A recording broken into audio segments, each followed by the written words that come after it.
بس رمضان کی سب سے بڑی تیاری کیا ہے کہ اپنے دلوں کو صاف کر لو پہلے سے، کہ جس دل میں نفرت ہو، بغض ہو، کسی کے لیے غصہ ہو، کسی کے لیے کیا کیا جذبے ہوں، دل صاف کرنا۔ ہمارے گھروں میں روزانہ جھاڑو ہوتا ہے، یہاں مدرسے میں روزانہ صفائی ہوتی کہ نہیں ہوتی؟ چونکہ دنیا کی اصل گندگی ہے تو جھاڑو ہاتھ سے نہیں چھوٹ سکتا۔ حرم شریف میں دیکھا کیسے چاروں طرف خدام پھر رہے ہوتے ہیں برش لے کر، تو دل پہ غبار ایسے آتا ہے جیسے صحن میں غبار آتا ہے، دل پہ گندگی ایسے آتی ہے جیسے صحن میں آتی ہے۔ تو ہم نے نظام بنایا ہوا ہے، لوگ وہ کر رہے ہیں، وہ روزانہ جھاڑو دیتے ہیں۔ تمہارا دل ایک آنگن ہے، ایک صحن ہے، اس میں بغض، نفرت، حسد، پتہ نہیں کیا کیا گندگیاں آئیں گی اور آتی رہیں گی۔ بچوں ایک کام کرو، جھاڑو پکڑ لو، صاف کرو۔ یا اللہ معاملہ تجھ سے کرنا ہے، لوگوں سے نہیں۔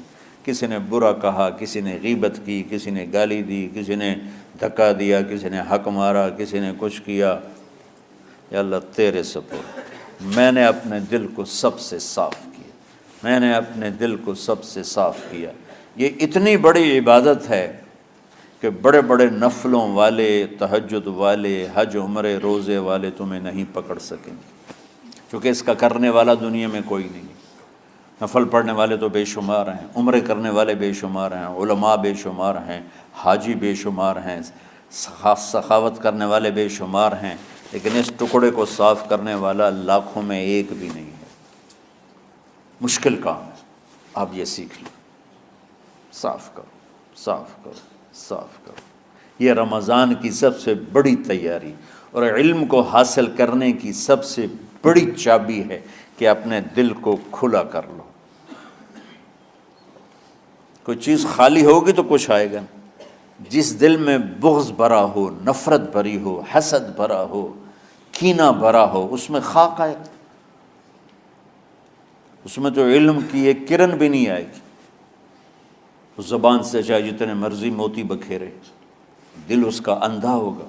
لا تعمى الابصار ولكن تعمى القلوب التي في الصدور۔ یہ آنکھوں سے اندھے نہیں، دل سے اندھے ہیں۔ تو بچوں اپنے دل کو صاف کرنا سیکھو۔ وہ کتنی مشہور حدیث ہے، آپ نے کہا اس دروازے سے ایک جنتی آ رہا ہے، تو ایک انصاری صحابی داخل ہوئے، جوتا ہاتھ میں، داڑھی میں وضو کا پانی۔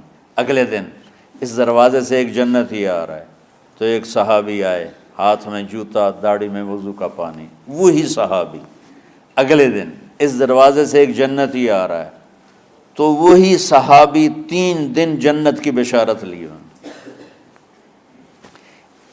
اس صحابہ کی جماعت میں ایک شخص ہیں جن کا نام ہے عبداللہ بن عمرو بن عاص۔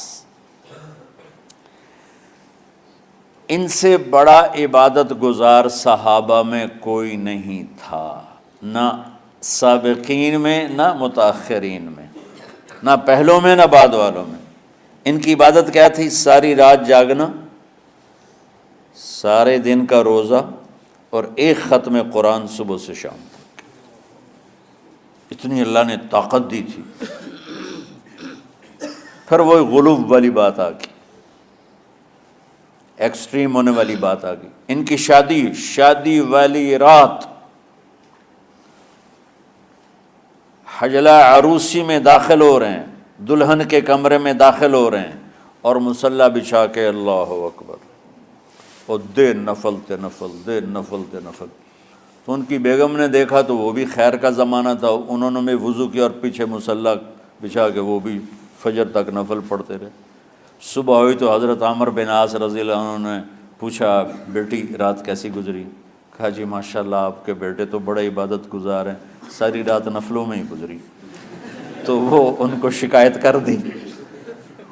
حضرت عمرو بن عاص کو اتنا غصہ چڑھا، وہ بیٹے کو تو کچھ نہیں کہا، کتنی حکمت کی بات ہے، سیدھے گئے اللہ کے نبی کے پاس، یا رسول اللہ یہ عبداللہ دیکھیں کیسا نادان ہے، اس کی شادی کی ساری رات نفل پڑھتا رہا۔ تو آپ کہتے ہیں ماشاءاللہ ماشاءاللہ کتنی بڑی بات ہے۔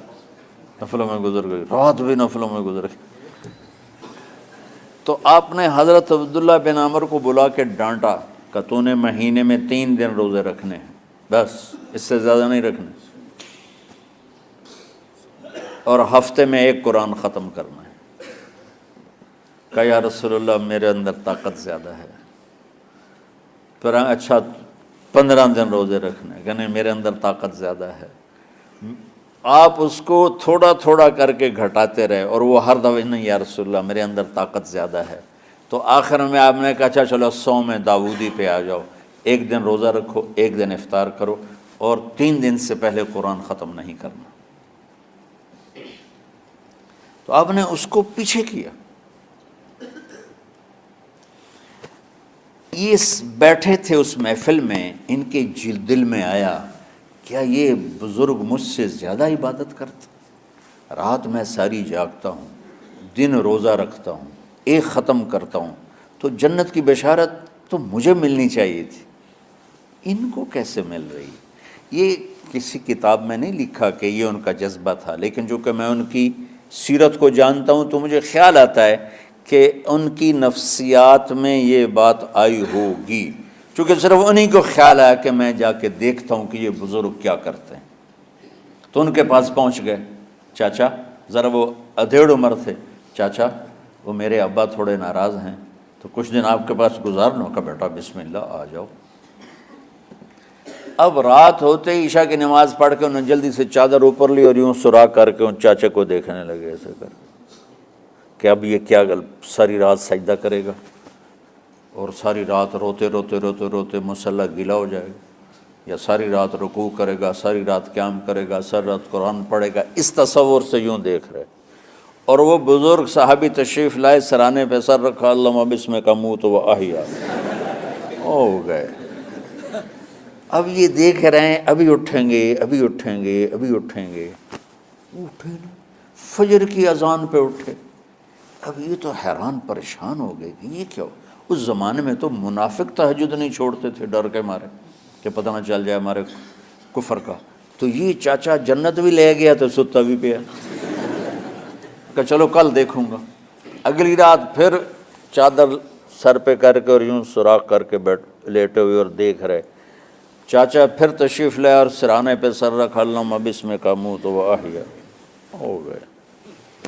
فجر کی اذان پہ اٹھے، یہ اور پریشان ہو گئے کہ میرا نبی کا فرمان تو سچا ہے، اس میں تو شک بھی کفر ہے، لیکن عمل کیا ہے جس پر اس کو جنت کی بشارت ملی؟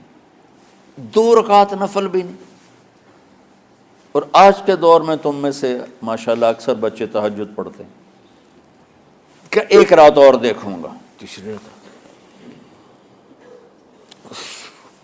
اللہم بسمک اموت و احیا، ہو گئی ساری رات۔ تو تیسری رات پھٹ پڑے عبداللہ بن عمر، کہنے گے چاچا میری ابا سے کوئی لڑائی نہیں تھی، 3 دن میں تیرے بارے میں سنتا رہا، جنتی جنتی جنتی۔ میں دیکھنے آیا تھا کہ آپ کیا کرتے ہیں، آپ تو کچھ بھی نہیں کرتے ہو، ساری رات سوتے رہتے ہو، اب کیا کرتے ہو؟ میں نے کہا بیٹا یہی ہے جو تم نے دیکھا ہے۔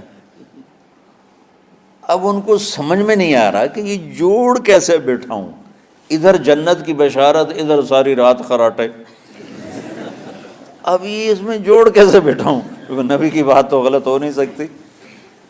تو اب وہ نا ایسے نا بڑے بے دل سے ہو کر واپس مڑے، پتہ نہیں کی چکر ہوئے گی کوئی گل۔ جب وہ دروازے تک پہنچے تو کہنے لگے بیٹا ادھر آنا، واپس آ گئے۔ کہا میں تمہیں اصل راز کی بات بتاتا ہوں۔